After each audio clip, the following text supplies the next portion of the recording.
Good afternoon, everybody. Thank you for tuning in to transforming self-doubt into executive presence, stepping into rooms with clarity, not hesitation. Essentially, here to help you build your confidence.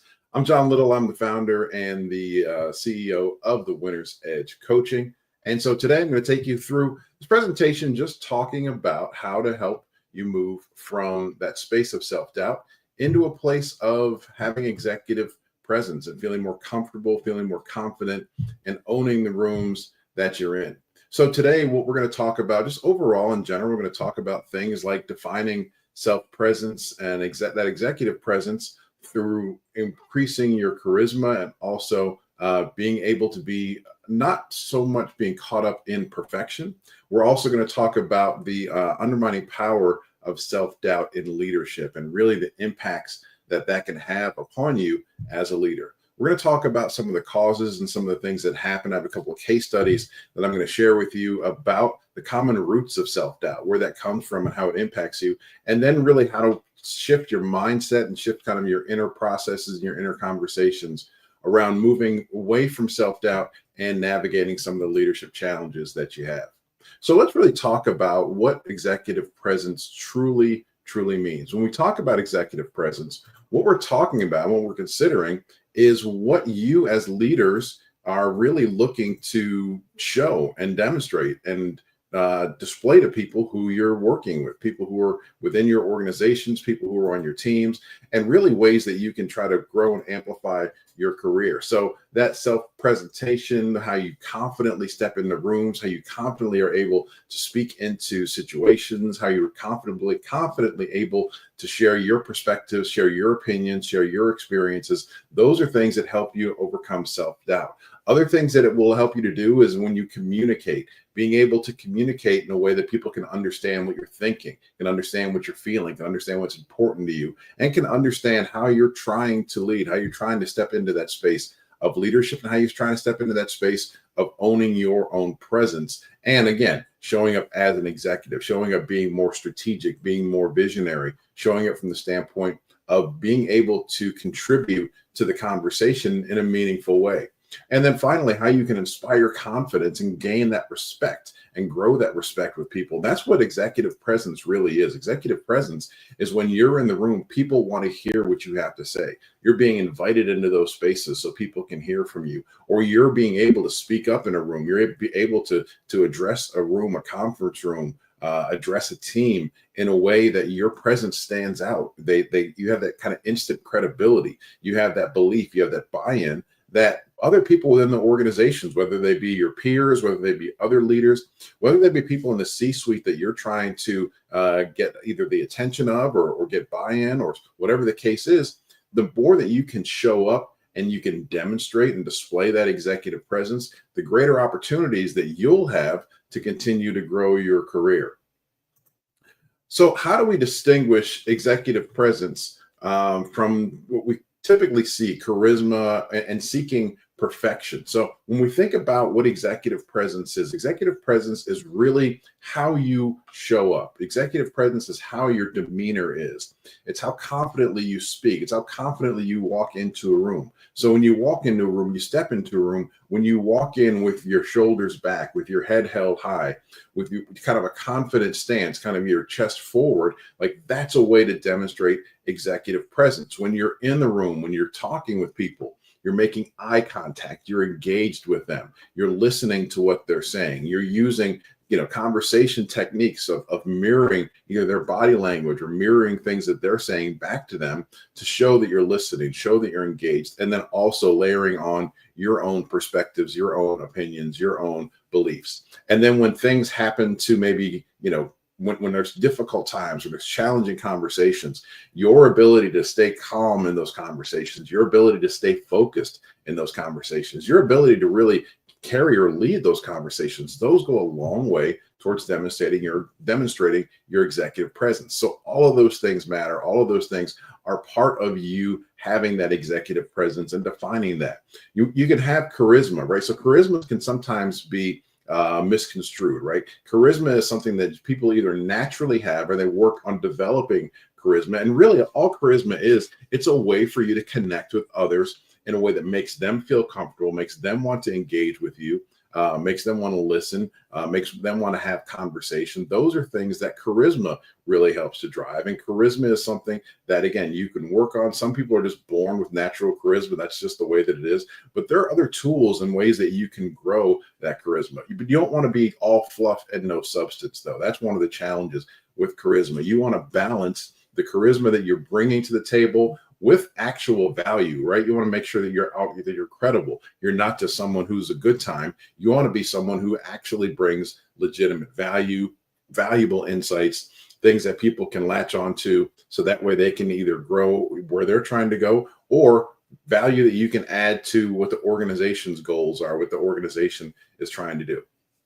And then also making sure that you're not leaning too far into perfectionism. You're not leaning too far into feeling as though that you have to be everything for all people all the time, and that you always have to have the right answer, right? One of the great assets that a leader can have, especially an executive can have, is that mindset of curiosity and asking the right questions at the right time. And the executives that I work with that really get it are those that are more willing to say, hey, I don't know this, and I want to work with, or I want to talk to, I want to lean into people who have more expertise, more experience, more knowledge about these certain areas. So that way I have all the information that I need in order to make the next level decision, right? So if you're stuck in perfectionism and feeling as though you have to know everything all the time for all people, that's going to be a really challenging space for you to grow and for you to master, because it's just virtually impossible for you to have that much knowledge at such a high level that you can execute all the time. So don't feel as though you have to be perfect. Really recognize that your executive presence can lead to the impact that you have and how you can continue to grow that impact. So as an executive, when someone is looking for an executive, when someone's looking at you as an executive, or when you're looking at yourself, am I bringing that executive presence? It's really, do I step up when others step back? Am I someone that I feel confident speaking up when others may be hesitant to? And with what I'm saying, am I saying something that's of value? Am I saying something that's meaningful? Am I just talking to talk? That's not executive presence. Executive presence is having the right conversation at the right time, holding it the right way. Those are examples of executive presence. And then how you deliver your message, right? How do you have something that people can rely upon? Are you consistent in how you navigate through conversations, whether it be good times or bad times? Are you able to have a clear mind and a clear focus on things, regardless of all the noise that's happening around you? Are you able to be clear-minded, have clear focus, and be able to either develop or execute strategy and vision? Because that's what executives need to do. Executives need to be strategic, and they need to be visionary. They don't need to be caught in the weeds. They don't need to be doing a whole bunch of tactical transactional items. They need to be focused on transformational thinking. They need to be focused on strategic initiatives, and they need to be visionary, looking at the big picture and how to grow the organization. So what are some things that you need to be aware of, that you need to be mindful of in this space, so that you don't kind of get stuck in that ugly in between, that gap between confidence and confidence, right? Because you can be competent, but you may not necessarily also feel confident.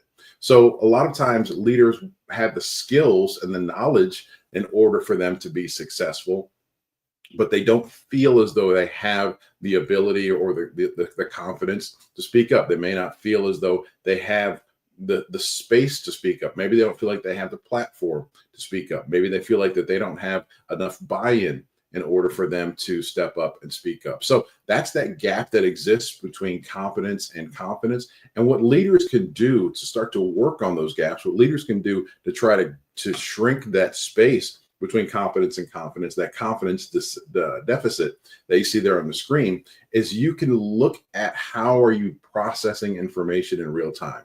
Are you processing it trying to find the correct answer? Are you always processing trying to look for an answer or a resolution? Or are you processing it through that lens of curiosity, of let me ask more questions so I can get more insights, or let me find the right person that I need to talk to in order to get the information for me to be able to share, in order for me to be able to make the right decisions, right? That's what you're looking for. That helps to shrink that gap between the competence and the confidence that you're seeking.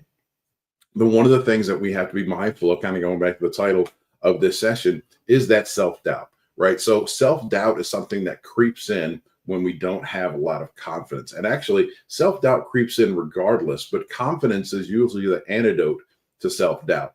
And so that confidence, and I'm not talking about arrogance, I'm not talking about you being a know-it-all or thinking that you have all the answers, but that confidence is really being able to demonstrate, one, your vulnerability. It's you being able to demonstrate that you're curiously asking, so that way you can learn, so you can listen, so you can identify the right information. But when you're saddled with that self-doubt, you may end up second guessing yourself a lot of times, because you may feel as though that maybe the decision that I made wasn't the right decision, or maybe I rushed to that decision. Sometimes you'll avoid some of the conversations that you simply don't want to have because they're uncomfortable. So avoiding those difficult conversations, that's how self-doubt can also be something that can negate some of your executive presence. And then one of the things that I talk about when I work with leaders around imposter syndrome is recognizing the value of their achievements. And there's a tool that I teach about using a brag book. And what is a brag book? What's that mean? So our brag book essentially is just you tangibly writing down the things that you have accomplished, whether they be quarterly accomplishments, whether it's a monthly accomplishment, an annual accomplishment, maybe a weekly accomplishment. And it's not just listing the accomplishments itself. That's not really what helps to define the brag book. And that's not where the value comes from when it comes to you overcoming self-doubt. The value of the brag book is when you write down your processes that helped you get that result. The value of the brag book is you writing down what you were experiencing, that when you're going through the process to get that result. The value of the brag book comes from what did you learn during this process, during this experience of getting that result. Those are the things that when you put those in your brag book and you're intentional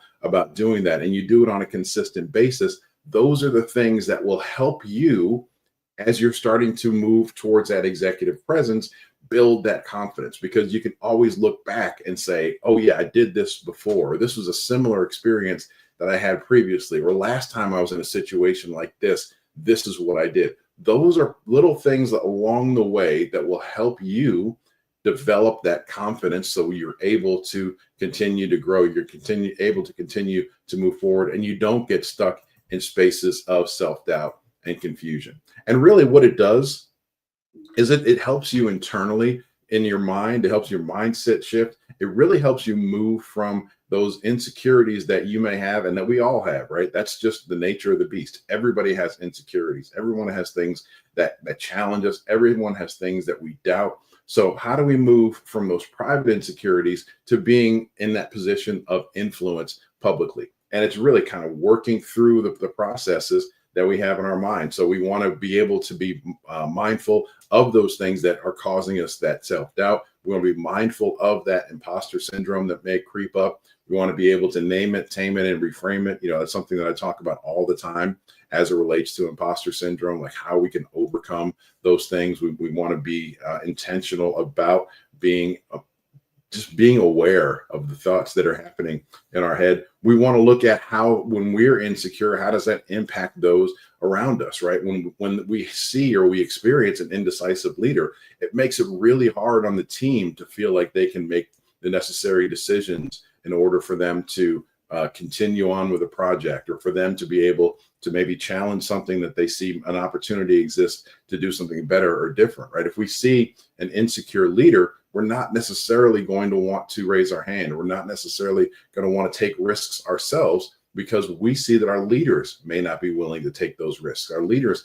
may not be willing to engage in those behaviors. Our leaders may not be showing us the path in order for us to do that. So it can impact our trust within our team. It can impact our credibility within the organization. If people don't look at us and see us as decisive and confident, right, they're not going to want to put us on some of the high profile projects. They may not want to have us engage with some of our higher profile clients or customers, because they want us to portray that confident image. And that way, if we're in that space where we're demonstrating or displaying that insecurity, that can undercut the influence that we've had in the work that we're doing.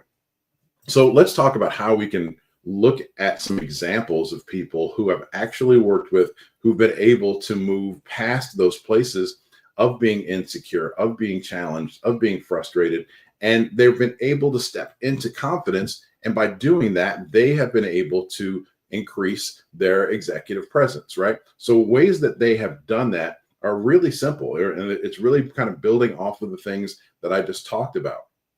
So let's talk about Rachel. So Rachel's a client that I worked with earlier this year. And when she came to me, she was really in that space of, I want to grow my career. I want to step into really what I think my potential is, but I just keep getting stuck by myself. I keep tripping over my own feet. I keep getting in my own way.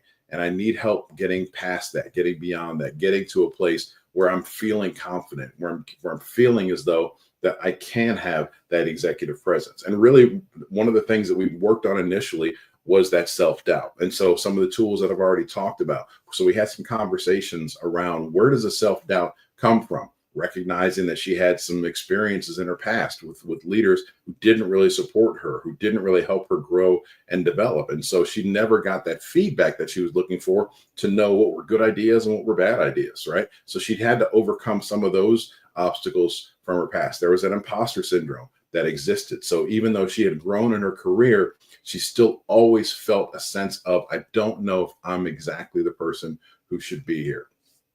From there, then it was the mindset shift and shifting her mindset from where it was to where it needed to be. And a big part of that mindset shift was her owning and recognizing, yes, I can be in these rooms. I can speak up. I'm in here because I've been invited to these rooms. And so by being here, they want to hear my ideas. They want to hear my challenges. They want to hear the things that I'm seeing and experiencing with the people that I'm working with. So that way we can improve the overall overall organization. So through that process of behavioral transformation, she started to grow more confident. The more she spoke up, the more confident she became about speaking up. The more that she raised her hand to try to be part of different teams and be part of different projects and lead different projects, the more experience she got there, the more value she saw in it, the more confident she became.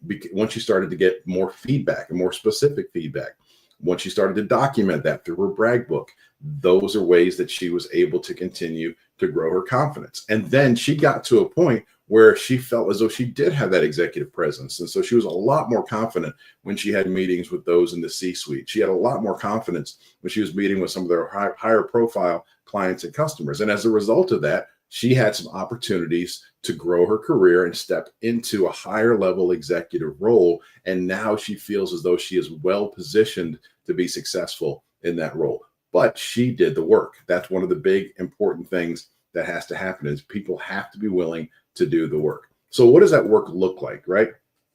We really identified three key areas, three root causes where people struggle when they're trying to get their hands around executive presence. One of them is, I've talked about it before, imposter syndrome. So imposter syndrome is that nagging thought in the back of your head, that those questions that continue to pop up. Can I do this? Should I be here? Am I the person that they want to listen to? Am I able to succeed? Like all of those questions that pop up and those doubts, those are forms of imposter syndrome. And again, the framework that I use when I'm working with people with imposter syndrome is name it, tame it, and reframe it, right? Let's name the things that are causing the fear, that are causing the challenge, that are causing the question, that are causing the frustration. Now that we've named it and we've identified what those things are, how can we now tame those things? What are the things that we need to do? What are the specific action items that we need to take in order to overcome these one by one, step by step? We're not going to be able to do everything with just one action, right? For everything that's causing imposter syndrome, we need to find a counterbalance that's going to offset that imposter syndrome that's creeping in. And then reframing it is, now how can we use that and recognize what the things are that challenge us, and then look at them as opportunities instead of looking at them as obstacles, right? So that's how we can overcome the imposter syndrome that can get in our way. Other things that we look at, that we recognize, are comparison to others. That's just natural, especially as we're growing in our career. If we step into a room with other leaders, we step into a room with execs, we immediately compare ourselves to those who are now our peers. What we need to recognize is a lot of our peers have been there for a long time. So they've done things, they've seen things They've experienced things that we haven't seen, done, or experienced yet. So we can't measure ourselves one-to-one against those individuals. We need to be able to take a step back and say, okay, what can I learn today from that individual? What can I learn this week from this peer? What can I learn this month from this business partner? There's more opportunities to learn when we step out of the space of trying to compare ourselves to others. We can look at it like, how can I learn from this person? And I tell you what, there's no greater ego stroke that executives and leaders have than having a conversation with them that starts with, hey, I really know that you've done a lot in this space. I know that you've got a lot of experience. You've learned a lot. You probably have forgotten more than I'll ever know. I just want to, listen. I just want to learn. I just want to ask you questions. So that way I can continue to increase my knowledge so I can be a better partner to you. Having that conversation with a leader is going to land so well. With an exec is going to land so well, because they're going to see that you're eager to learn and that you're coming to them from a space of humility and vulnerability. And more often than not, they're going to be willing to give you the insights to take you under their wing a little bit, or give you the support or answer the questions that you're looking for. But they're not just going to typically volunteer it to you. That's the initiative that a lot of times that you need to take if you want to step into that space of being more confident. And then finally, over identification with performance, right? Especially when we get into the executive spaces. Remember I talked earlier, right? Executive spaces are strategic. Executive spaces are visionary. Executive spaces are those where you are really looking to grow the organization, not so much based off of individual transactional results, right? Results matter. Don't get me wrong. Results do matter. But where I often see leaders get in their own way is when they're overly focused on the results and they're not focused on being strategic and visionary once they elevate to that senior or executive level. So one of the things that I always coach leaders on is elevating your eyes. And when I say elevating your eyes, what that means is getting out of the weeds, getting out of the day-to-day, getting out of the tactical, getting out of the transactional, and looking at vision, looking at strategy, looking at transformation, looking at development of people in the organization, looking at pipelines, whether it be leadership pipelines, whether it be sales pipelines, whatever it is that's going to continue to move the ball forward. And then what are the actions that the organization needs to support in order to move those balls forward? That's where leaders need to be focused in. That's what that's where they need to be locked in, rather than so much in the individual results of actions and transactions. So how do we start to do that? One of the ways that we can do that is recognizing within ourselves, what are some of those patterns of self-doubt that exist? What are the things that we end up getting in our own way about? What are the things that end up challenging our ability to move forward, right? Everyone has personal triggers. Those triggers can be based on experience. They can be based on bad experiences. They can be based on what they've witnessed or seen with other people's experiences. So everyone has personal triggers that will lean into that self-doubt. So that's part of that name it, tame it, reframe it activity or exercise, I should say, that framework is helping people identify what those triggers are for themselves. And with those triggers, how do they avoid those triggers being things that will trip them up? And then recognizing the thought patterns that they have, recognizing the patterns that may occur once they start to be triggered. And then what are the actions that result from those triggers? So how we can start to rewrite that internal script, how we can start to work with people to rewrite that is just kind of, again, using the tools that I teach with emotional intelligence, leaning into that being more mindful, being more aware, being more self-aware. Self-awareness is so key. And then leaning into that emotional intelligence. Now, how am I responding as a result of those feelings? How am I now exhibiting to the outside world? How am I now interacting with others based on how I'm feeling, right? That's where our self-awareness and emotional intelligence really come in, because those are the things that will guide that behavioral change.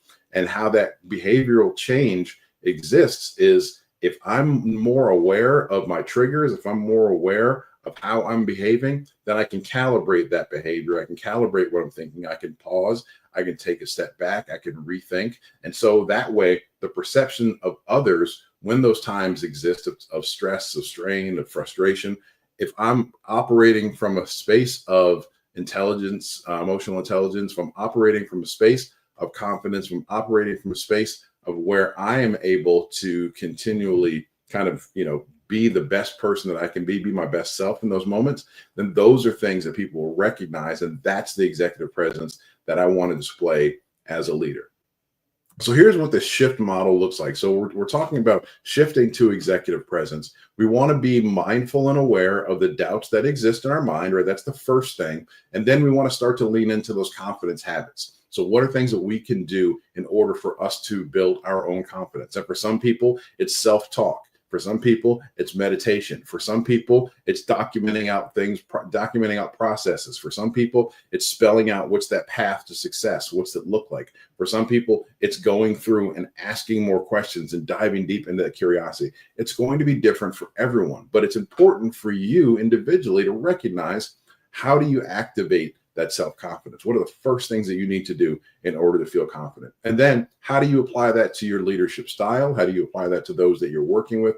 How do you consistently lead and show leadership through your examples and through your behavior, so that way people are seeing that leadership? Because it's really not the big things a lot of times, it's the micro behaviors. It's the small things that show that you are confident, the small things that are that display that executive presence. And I talked through some of these a little earlier, so I'm not going to be super redundant about it, but maintaining eye contact, being super present in the moment. One of the people, when I think about executives, was someone I used to work for a bank years ago.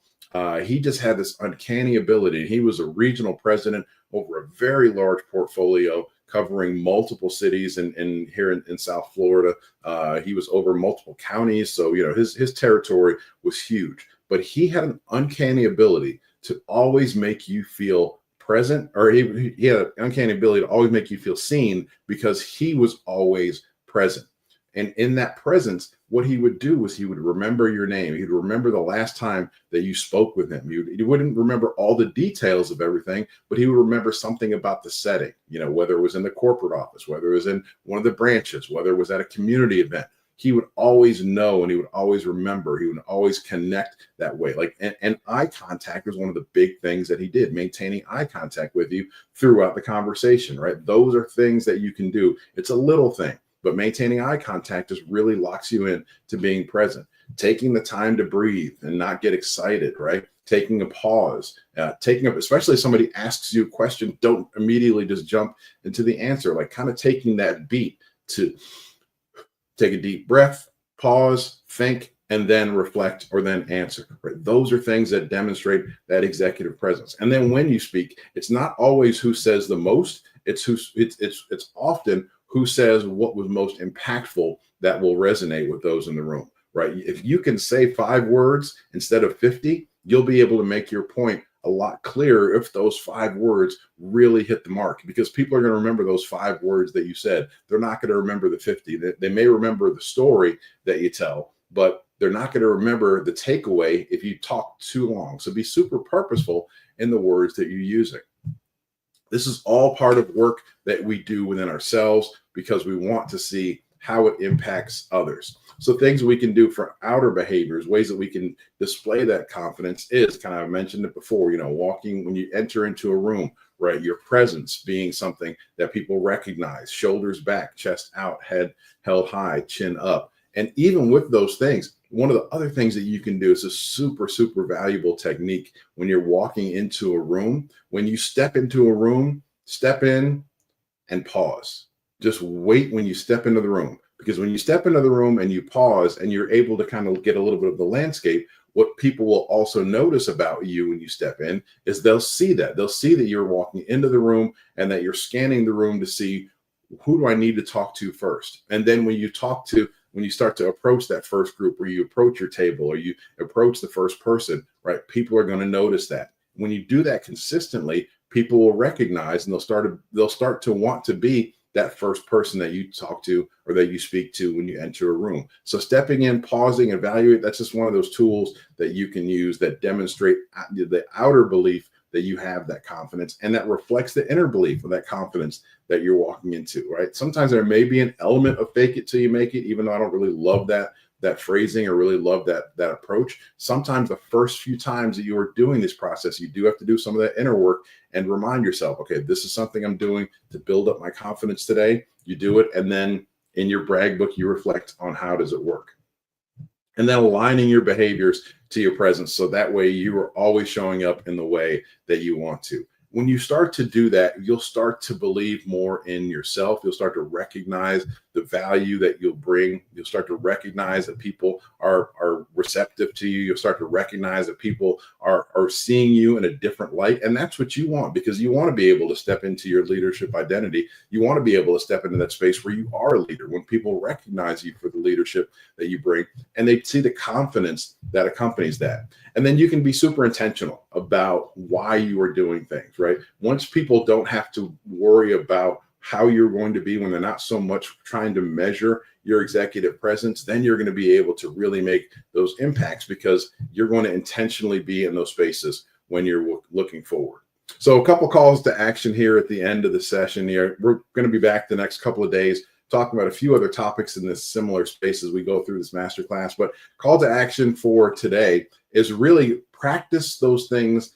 You can practice them in small ways, but just want to start getting you practice. Want you to start doing not only the mental reps, but the physical reps of some of the things that we've shared in today's session. We want you to work on transforming any hesitation that you may have into ways that you can see things more clearly, and then you can start to recognize the impacts that you can have as well. So just kind of in summary and in conclusion, this is a journey of self-awareness. Overall, this is everything that we do is a journey of self-awareness, finding ways that we can be more conscious, more aware, recognize where we are, opportunities that we can start to shift our mindset.